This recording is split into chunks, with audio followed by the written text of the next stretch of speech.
Boss ਜੀ ਬੜੇ ਦੋਸਤ ਕਹਿੰਦੇ ਨੇ ਕਿਸਾਨ ਇਤਿਹਾਦ ਬਣਾਓ, ਉਹਨਾਂ ਨੂੰ ਕੋਹਦਾ ਤਾਂ ਜਵਾਬ ਦਿਓ। ਆ ਸ਼ੇਰੋ, ਉਹ ਮੇਰੇ ਬਜ਼ੁਰਗੋ, ਉਹ ਮੇਰੇ ਵੀਰੋ, ਉਹ ਮੇਰੇ ਭਰਾਵੋ ਤੇ ਮੇਰੇ ਕਿਸਾਨੋ, ਸਭ ਤੋਂ ਆਖਰ ਤੇ ਜਿਹੜੀ ਸਭ ਤੋਂ ਅਹਿਮ ਗੱਲ ਇਵੇਂ ਆ ਕਿ ਪਹਿਲੇ ਮੈਂ ਕਿਸਾਨ ਇਤਿਹਾਦ ਔਰ ਕਿਸਾਨ ਗਰੁੱਪਿੰਗ ਦੇ ਵਿੱਚ 100% ਰਾਜ਼ੀ ਆ। ਮਸਲਾ ਇਹ ਆ ਕਿ ਹੁਣ ਤੱਕ ਕਿ ਪੂਰੀ ਪਾਕਿਸਤਾਨ ਦੀ ਤਾਰੀਖ ਦੇ ਵਿੱਚ ਕਿਸਾਨ ਇਤਿਹਾਦ ਚੱਲਦੇ ਆਏ ਨੇ।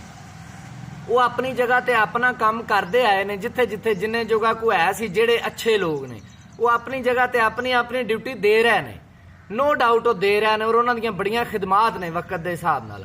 ਲੇਕਿਨ ਜਿਹੜੇ ਉਹਨਾਂ ਦੇ ਵਿੱਚ ਕੁਝ ਗੰਦੇ ਲੋਕ ਸਨ ਨਾ, ਕੁਝ ਗੰਦੇ ਲੋਕ ਸਨ, ਉਹਨਾਂ ਨੇ ਬਹੁਤ ਜ਼ਿਆਦਾ ਮਾਯੂਸ ਕੀਤਾ ਕਿਸਾਨ ਨੂੰ। ਤੇ ਇੱਕ ਗੱਲ ਇਹ ਆ, ਇਸ ਲਈ ਮੈਂ ਕਿਸਾਨ ਇਤਿਹਾਦ, ਕੋਈ ਕਿਸਾਨ ਇਤਿਹਾਦ ਨਹੀਂ, ਮੈਂ ਤੁਹਾਨੂੰ ਬਾਅਦ ਚ ਦੱਸਾਂਗਾ ਕਿ ਕਿਸਾਨ ਇਤਿਹਾਦ ਅਸਲ ਚ ਹੁੰਦਾ ਕੀ ਹੈ। ਇੱਕ ਗੱਲ ਇਹ ਆ ਕਿ ਇਹ ਮਤਲਬ ਇਹਨੂੰ ਇਹ ਸੂਰਤ ਹਾਲ ਹੈ ਕਿ ਗਲਤ ਲੋਕ ਵਿੱਚ ਸ਼ਾਮਲ ਹੋ ਜਾਂਦੇ ਨੇ। ਦੂਸਰੀ ਗੱਲ ਇਹ ਆ, ਕਿਸਾਨ ਇਤਿਹਾਦ ਦਾ ਹੁਣ ਫਾਇਦਾ ਕੋਈ ਨਹੀਂ। ਹੁਣ ਵਕਤ ਕਿਹੜਾ ਆ ਗਿਆ? ਹੁਣ ਵਕਤ ਇਹ ਆ, ਦੇਖੋ ਇਸ ਟਾਈਮ ਅਸੀਂ ਸੋਸ਼ਲ ਮੀਡੀਆ ਤੇ ਬੈਠੇ ਆ। ਇਸ ਟਾਈਮ ਇਹ ਸਾਡੀ ਸੋਸ਼ਲ ਮੀਡੀਆ ਦੀ ਲਾਈਫ ਗੁਜ਼ਰ ਰਹੀ ਹੈ। ਦੇਖੋ ਕਿਸਾਨ ਇਤਿਹਾਦ ਦਾ ਮਕਸਦ ਕੀ ਹੁੰਦਾ ਹੈ ਕਿ ਕਿਸਾਨ ਨੂੰ ਸਪੋਰਟ ਕਰੇ, ਜਿੱਥੇ ਜਿੱਥੇ ਹੋ ਸਕੇ ਕਾਨੂੰਨੀ ਹੱਕ ਕਿਸਾਨ ਨੂੰ ਲੈ ਕੇ ਦੇਵੇ। ਠੀਕ ਹੈ, ਅਗਰ ਉਹ ਜਿਹੜਾ ਕਾਨੂੰਨੀ ਹੱਕ ਉਹ ਆਪਾਂ ਕਿਸੇ ਹੋਰ ਤਰੀਕੇ ਨਾਲ ਲੈ ਲਈਏ ਔਰ ਜਿਹੜੀ ਇਹ ਕਿਸਾਨ ਇਤਿਹਾਦ ਵਾਲੀ ਜਿਹੜੀ ਇੱਕ ਵੱਖਰੀ ਜੀ ਆਪਾਂ ਜਿਹੜੀ ਖੁੰਝ ਚਲਾਈ ਏ, ਜਿਹੜੀ ਇੱਕ ਮੁਹਿੰਮ ਜੀ ਚਲਾਈ ਏ, ਤੇ ਉਹਨੂੰ ਜੇ ਅਸੀਂ ਝਟਕ ਮਣੇ ਰੱਖ ਦਈਏ ਤੇ ਤੁਸੀਂ ਜਰਾ ਜਿਹੜਾ ਮੈਂ ਮਨਸੂਬਾ ਦੇਣਾ ਉਹਦੇ ਤੇ ਕੰਮ ਕਰਕੇ ਵੇਖੋ। ਜੇ ਅੱਲਾਹ ਤਾਲਾ ਜ਼ਾਤ ਰਹਿਮਤਾਂ ਨਾ ਕਰ ਦੇਵੇ ਤੇ ਤਾਂ ਆਖਿਆ ਜੇ, ਤੇ ਫਿਰ ਉਸ ਤੋਂ ਇਲਾਵਾ ਜਿਹੜਾ ਨਾ ਇਨਸ਼ਾਅੱਲਾ ਤਾਲਾ ਮਹੀਨਿਆਂ ਦੇ ਵਿੱਚ ਰਿਜ਼ਲਟ ਆਣਗੇ। ਗੱਲ ਇਵੇਂ ਆ, ਅਸਲ ਕਿਸਾਨ ਇਤਿਹਾਦ ਦਾ ਮਕਸਦ ਇਹ ਆ ਕਿ ਕਿਸਾਨ ਦੇ ਮਸਾਇਲ ਨੂੰ ਸਮਝਣਾ ਔਰ ਉਹਨਾਂ ਦਾ ਹੱਲ ਕਰਨ ਦੀ ਕੋਸ਼ਿਸ਼ ਕਰਨੀ। ਠੀਕ ਹੈ ਨਾ। ਹੁਣ ਇਸ ਟਾਈਮ ਕਿਸਾਨ ਦੇ 2 ਜਾਂ 3 ਕਿਸਮ ਦੇ ਮੇਨ ਮਸਾਇਲ ਨੇ। ਪਹਿਲਾ ਮਸਲਾ ਇਹ ਆ ਕਿ ਕਿਸਾਨ ਜਿਹੜਾ ਹੈ ਉਹਨੂੰ ਜਿਹੜੀਆਂ ਇਨਪੁਟ ਮਿਲ ਰਹੀਆਂ ਨੇ ਨਾ, ਇਨਪੁਟ ਉਹ ਜਿਹੜੀਆਂ ਮਹਿੰਗੀਆਂ ਮਿਲ ਰਹੀਆਂ ਨੇ, 2 ਨੰਬਰ ਮਿਲ ਰਹੀਆਂ ਨੇ, ਗਲਤ ਮਿਲ ਰਹੀਆਂ ਨੇ। ਅਗਰ ਅਸੀਂ ਕਿਸਾਨ ਇਤਿਹਾਦ ਕਰਨਾ ਨਾ ਤੇ ਅਸੀਂ ਪੂਰੇ ਪਾਕਿਸਤਾਨ 'ਚ ਬੈਠੇ ਆ, ਜਿੱਥੇ ਜਿੱਥੇ ਬੈਠੇ ਆ ਨਾ, ਅਸੀਂ ਇਹਨਾਂ ਗੰਦਿਆਂ ਨੂੰ ਛਿੱਤਰ ਮਾਰੀਏ। ਜੇ ਅਸੀਂ ਕਿਸਾਨ ਇਤਿਹਾਦ ਕਰਨਾ, ਸਾਰੇ ਹੀ ਆਪਾਂ ਕਿਸਾਨ ਇਤਿਹਾਦ ਦਾ ਹਿੱਸਾ, ਜਿੰਨੇ ਫਾਰਮਰ ਨੇ ਸਾਰੇ ਕਿਸਾਨ ਇਤਿਹਾਦ ਦਾ ਹਿੱਸਾ। ਕਿਸਾਨ ਇਤਿਹਾਦ ਲਈ ਜ਼ਰੂਰੀ ਨਹੀਂ ਵੀ ਆਪਾਂ ਸੜਕਾਂ ਤੇ ਗੱਡੀਆਂ ਭਜਾਈਏ ਤੇ ਤਾਂ ਹੀ ਕਿਸਾਨ ਇਤਿਹਾਦ ਹੁੰਦਾ। ਜਿੱਥੇ ਕਿਤੇ ਬੈਠੇ ਜੇ ਉੱਥੇ ਇਹਨਾਂ ਗੰਦੇ ਲੋਕਾਂ ਨੂੰ, ਜਿਹੜੇ ਗੰਦੇ ਲੋਕ ਕਿਸਾਨ ਨੂੰ ਕਿਸੇ ਜਗ੍ਹਾ ਤੇ ਮਜਬੂਰ ਕਰਨ ਦੀ ਕੋਸ਼ਿਸ਼ ਕਰ ਰਹੇ ਨੇ, ਇਹਨਾਂ ਨੂੰ ਕੰਟਰੋਲ ਕਰੋ। ਇਹਨਾਂ ਨੂੰ ਕੰਟਰੋਲ ਕਰਨ ਦੇ ਨਾਲ ਨਾਲ ਇੱਕ ਕਿਸਾਨ ਨੂੰ ਅੱਛੀ ਆਪਸ਼ਨ ਦੇਣ ਦੀ ਵੀ ਕੋਸ਼ਿਸ਼ ਕਰੋ, ਕਿਉਂਕਿ ਇਹਨਾਂ ਨੂੰ ਤੁਸੀਂ ਇਹ ਤਗੜੇ ਨੇ ਆਪਣੇ ਤੋਂ, ਆਪਾਂ ਇਹਨਾਂ ਨੂੰ ਇਹ ਡਾਂਗਾ ਨਹੀਂ ਮਾਰ ਸਕਦੇ। ਆਪਾਂ ਕੀ ਕਰਨਾ ਹੈ, ਆਪਾਂ ਉਹਨਾਂ ਨੂੰ ਰੋਕਣਾ ਹੈ, ਮਨਾ ਕਰਨਾ ਹੈ, ਕਹਿਣਾ ਹੈ ਵੀ ਨਾ ਕਰੋ। ਜੇ ਨਾ ਉਹ ਆਪਦੀ ਮਰਜ਼ੀ ਆਪਦੇ ਜਿਹੜਾ ਨਾ ਜ਼ਮੀਰ ਨਾਲ ਚੱਲਦੇ ਰਹਿਣ, ਉਹਦੇ ਨਾਲ ਨਾਲ ਆਪਾਂ ਕੀ ਕਰਨਾ ਹੈ, ਉਹਦੇ ਨਾਲ ਨਾਲ ਆਪਾਂ ਜਿਹੜੀਆਂ ਚੀਜ਼ਾਂ ਉਹ ਕਿਸਾਨ ਨੂੰ ਖਰਾਬ ਕਰਕੇ, 2 ਨੰਬਰ ਕਰਕੇ, ਜੈਲੀ ਬਣਾ ਕੇ ਔਰ ਜਿਹੜਾ ਨਾ ਬਹੁਤ ਜ਼ਿਆਦਾ ਮੁਨਾਫਾਖੋਰੀ ਦੇ ਲਾਲਚ 'ਚ ਕਿਸਾਨ ਨੂੰ ਦਿੰਦੇ ਨੇ, ਉਹ ਕਿਸਾਨ ਦਾ ਬੇੜਾ ਬਹਾਉਂਦੇ ਨੇ। ਅਸੀਂ ਉਹਨਾਂ ਆਪਸ਼ਨਸ ਦੇ ਉੱਤੇ ਕੰਮ ਕਰੀਏ, ਅਸੀਂ ਉਹਨਾਂ ਆਪਸ਼ਨਸ ਦੇ ਉੱਤੇ ਕੰਮ ਕਰੀਏ ਕਿ ਅਸੀਂ ਕਿਸਾਨ ਨੂੰ ਕਿਸ ਤਰ੍ਹਾਂ ਸਸਤੀਆਂ, ਅੱਛੀਆਂ ਔਰ ਮੁਨਾਸਿਬ ਚੀਜ਼ਾਂ ਦੇ ਸਕਦੇ ਹਾਂ। ਪੂਰੇ ਪਾਕਿਸਤਾਨ ਦੇ ਵਿੱਚ ਮੈਂ ਸਾਰੇ ਪਾਕਿਸਤਾਨ ਨੂੰ ਇਨਵਾਈਟ ਕਰਨਾ, ਇਸ ਟਾਈਮ ਪਾਕਿਸਤਾਨ ਦੇ ਕਿਸਾਨ ਨੂੰ ਸਹੂਲਤ ਦੀ ਜ਼ਰੂਰਤ ਹੈ। ਕੋਈ ਕੰਪਨੀ ਪਾਕਿਸਤਾਨ ਦੀ ਲੋਕਲ ਹੋਵੇ, ਨੈਸ਼ਨਲ ਹੋਵੇ, ਇੰਟਰਨੈਸ਼ਨਲ ਹੋਵੇ, ਮੈਂ ਉਹਨੂੰ ਰਿਕਵੈਸਟ ਕਰਨਾ ਔਰ ਮੈਂ ਉਹਦੇ ਗੋਡਿਆਂ ਨੂੰ ਵੀ ਹੱਥ ਲਾਵਾਂਗਾ ਅਗਰ ਕਿਸਾਨ ਦੀ ਖਿਦਮਤ ਕਰਨ 'ਚ ਕੋਈ ਕੁਛ ਕਰ ਸਕਦੀ ਹੈ ਤੇ। ਬਾਕੀ ਜਿਹੜਾ ਕਿਸਾਨ ਦੀ ਖਿਦਮਤ ਕਰਨੀ ਕਿਵੇਂ ਆ ਉਹ ਮੈਂ ਤੁਹਾਨੂੰ ਦੱਸਾਂਗਾ। ਤੁਸੀਂ ਆਪਸ਼ਨ ਮੈਨੂੰ ਦਿਓ, ਮੈਂ ਇਨਸ਼ਾਅੱਲਾ ਤਾਲਾ ਪਾਕਿਸਤਾਨ ਦੇ ਕਿਸਾਨ ਦੀ ਇਸ ਟਾਈਮ ਜਿਹੜੀ ਸਭ ਤੋਂ ਵੱਡੀ ਜ਼ਰੂਰਤ ਹੈ, ਬਿਜਲੀ ਦੇ ਬਿੱਲ ਜਨਾਬੇ ਵਾਲਾ 60 ਤਕਰੀਬਨ 60 ਰੁਪਏ ਜਿਹੜਾ ਨਾ 1 ਯੂਨਿਟ ਤੇ ਪਹੁੰਚ ਗਿਆ ਨੇ ਔਰ ਇਹ ਅਗਲੇ 2 ਮਹੀਨਿਆਂ ਦੇ ਢਾਈਆਂ ਦੇ ਵਿੱਚ 90 ਰੁਪਏ ਯੂਨਿਟ ਤੇ ਪਹੁੰਚਣੇ ਨੇ। ਤੁਸੀਂ ਕਿਹੜੇ ਚੱਕਰ 'ਚ ਫਿਰਦੇ ਪਏ ਜੀ? ਅੱਲਾ ਦੇ ਉਹ ਬੰਦਿਓ, ਸਾਡਾ ਕੰਮ ਹੈ ਅਸੀਂ ਕਿਸਾਨ ਦੇ ਮਸਾਇਲ ਨੂੰ ਲੈ ਕੇ ਚੱਲਣਾ ਹੈ। ਗੱਲ ਬੜੀ ਲੰਬੀ ਔਰ ਅਗਾਂਹ ਪਿਛਾਂ ਚਲੀ ਜਾਂਦੀ ਹੈ। ਬਹਰਹਾਲ ਸਾਡਾ ਕੰਮ ਹੈ ਵੀ ਅਸੀਂ ਜਿਹੜਾ ਨਾ ਉਹਨੂੰ ਚੀਜ਼ਾਂ ਸਪਲਾਈ ਵੀ ਦਈਏ ਨਾਲ, ਤਾਂ ਕਿ ਉਹ ਜਿਹੜੇ ਗੰਦੇ ਲੋਕ ਬੈਠੇ ਨੇ ਨਾ ਉਹਨਾਂ ਨੂੰ ਪਤਾ ਲੱਗੇ ਵੀ ਸਾਡੇ ਉਸਤਾਦ ਆ ਗਏ ਨੇ, ਤੇ ਸਾਡੇ ਉਸਤਾਦ ਆ ਗਏ ਨੇ ਤੇ ਸਾਡੇ ਤੋਂ ਸਸਤੀ ਔਰ ਸਾਡੇ ਤੋਂ ਆਲਾ ਕੁਆਲਿਟੀ ਦੀ ਔਰ ਅੱਛੀ ਚੀਜ਼ ਦੇ ਰਹੇ ਨੇ ਕਿਸਾਨ ਨੂੰ, ਔਰ ਡਾਇਰੈਕਟ ਕਿਸਾਨ ਨੂੰ ਦੇ ਰਹੇ ਨੇ। ਇਹ ਜਿਹੜੇ ਵਿਚਲੇ ਨੇ ਨਾ ਐਰੂ ਖੈਰੂ, ਨੱਥੂ ਖੈਰੂ, ਇਹਨਾਂ ਨੂੰ ਆਪਾਂ ਕੱਢਣਾ ਹੈ। ਇਹ ਸਭ ਤੋਂ ਵੱਡੀ ਜੜ ਨੇ ਆਪਣੇ ਸਾਰੇ ਸਿਸਟਮ ਦੇ, ਸਭ ਤੋਂ ਵੱਡਾ ਨੁਕਸਾਨ ਇਹ ਜਿਹੜੇ ਵਿਚਲੇ ਨੇ, ਜਿਨ੍ਹਾਂ ਨੂੰ ਆਪਾਂ ਨਾ, ਮੈਂ ਛਾਣੇ ਆਣਾ ਹੁੰਦਾ, ਤੁਹਾਨੂੰ ਪਤਾ ਹੈ ਗਲਤ ਜਿਹੜੇ ਸਹੀ ਲੋਕ ਕੰਮ ਕਰ ਰਹੇ ਨੇ ਉਹਨਾਂ ਦਾ ਮੈਂ ਬਹੁਤ ਜ਼ਿਆਦਾ ਸ਼ੁਕਰਗੁਜ਼ਾਰ ਹਾਂ। ਹੁਣ ਅਸੀਂ ਇਹਨਾਂ 2 ਆਪਸ਼ਨਾਂ ਦੇ ਉੱਤੇ ਕੰਮ ਕਰਨਾ ਹੈ। ਇਹਨਾਂ ਵਿਚਲਿਆਂ ਨੂੰ ਅਸੀਂ ਕੱਢ ਦਿੱਤਾ, ਇਧਰੋਂ ਅਸੀਂ ਅੱਛੀ ਚੀਜ਼ ਔਰ ਮੁਨਾਸਬ ਕੀਮਤ 'ਚ ਕਿਸਾਨ ਨੂੰ ਦੇ ਰਹੇ ਹਾਂ। ਇਹ ਵੀ ਸਾਡਾ ਕਿਸਾਨ ਇਤਿਹਾਦ ਹੈ। ਕੁਛ ਚੀਜ਼ਾਂ ਨੇ ਮੈਨੂੰ ਬੜਾ ਕਲੇਮ ਕੀਤਾ ਜੀ ਤੁਸੀਂ 1847 ਦਾ ਸੀਡ ਵੇਚਣਾ ਸ਼ੁਰੂ ਕਰ ਦਿੱਤਾ, ਤੁਸੀਂ ਮਾਫੀਆ ਨਾਲ ਰਲ ਗਏ। ਉਹ ਮੈਂ ਤੁਹਾਨੂੰ ਉਹਨਾਂ ਦਾ ਉਸ ਗੱਲ ਦਾ ਜਵਾਬ ਨਾ ਮੈਂ ਤੁਹਾਨੂੰ ਇੱਕ ਅਗਲੀ ਵੀਡੀਓ 'ਚ ਦਿਆਂਗਾ ਔਰ ਉਹਦਾ ਜਵਾਬ ਤੁਹਾਨੂੰ ਪੂਰਾ ਮਿਲ ਜਾਏਗਾ, ਤੁਹਾਨੂੰ ਸਮਝ ਆ ਜਾਏਗੀ ਕਿ ਮੈਂ ਕੀ ਕਰ ਰਿਹਾ। ਉਸ ਵੀਡੀਓ ਦੇ ਵਿੱਚ ਤੁਹਾਨੂੰ ਸਾਰੇ ਜਵਾਬ ਮਿਲਣਗੇ। ਹੁਣ ਇੱਕ ਤਾਂ ਮਸਲਾ ਇਹ ਆ ਜਿਹੜੀਆਂ ਇਨਪੁਟਸ ਨੇ ਇਹ ਜਿਹੜੀਆਂ ਨਾ ਕਿਸਾਨ ਨੂੰ ਮੁਨਾਸਬ ਕੀਮਤ ਤੇ ਮਿਲ ਜਾਣ।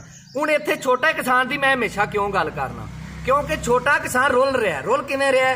ਜਿਹੜਾ ਵੱਡਾ ਕਿਸਾਨ ਹੈ ਉਹਦਾ ਕੋਈ ਚਾਚੇ ਦਾ ਪੁੱਤਰ ਏਸੀ ਹੈ, ਉਹਦਾ ਕੋਈ ਮਾਮੇ ਦਾ ਪੁੱਤਰ ਡੀਸੀ ਹੈ, ਉਹਦਾ ਕੋਈ ਫਲਾਣਾ ਡਿਪਟੀ ਕਮਿਸ਼ਨਰ ਹੈ, ਉਹਦਾ ਕੋਈ ਫਲਾਣਾ ਆਰਮੀ 'ਚ ਕਰਨਲ ਹੈ, ਉਹਦਾ ਕੋਈ ਫਲਾਣਾ ਹੈ। ਉਹ ਸਿੱਧਾ ਫੋਨ ਕਰਦਾ ਯਾਰ ਮੈਨੂੰ ਨਾ 500 ਬੋਰੀ 1000 ਬੋਰੀ ਚਾਹੀਦੀ ਯੂਰੀਆ ਦੀ, ਤੇ ਉਹਨੂੰ ਜਨਾਬ ਅੱਛੇ ਰੇਟ ਤੇ ਇੱਜ਼ਤ ਨਾਲ ਉਹਦੇ ਘਰ ਛੱਡ ਕੇ ਆਉਂਦੇ ਨੇ। ਤੇ ਜਿਹੜਾ ਛੋਟਾ ਕਿਸਾਨ ਹੈ ਜਿਹੜਾ ਪਾਕਿਸਤਾਨ ਦੀ ਮਈਸ਼ਤ ਦਾ 90% ਹਿੱਸਾ ਹੈ, ਉਸ ਕਿਸਾਨ ਨੂੰ ਉਹ ਕਿਸਾਨ ਲਾਈਨਾਂ 'ਚ ਲੱਗਾ ਰਹਿੰਦਾ ਹੈ ਔਰ ਉਹਨਾਂ ਨਾਲੋਂ ਜ਼ਿਆਦਾ ਪੈਸੇ ਹੱਥ 'ਚ ਫੜ ਕੇ ਲਾਈਨਾਂ 'ਚ ਲੱਗ ਕੇ ਖਲੋ ਕੇ ਤਰਲੇ ਮਿੰਤਾਂ ਕਰਕੇ ਉੱਥੋਂ ਚੀਜ਼ ਲੈਂਦਾ ਹੈ। ਇਹਦੇ ਵਿੱਚ ਵੀ ਮੈਂ ਇਨਸ਼ਾਅੱਲਾ ਤਾਲਾ ਕੰਮ ਕਰ ਰਿਹਾ।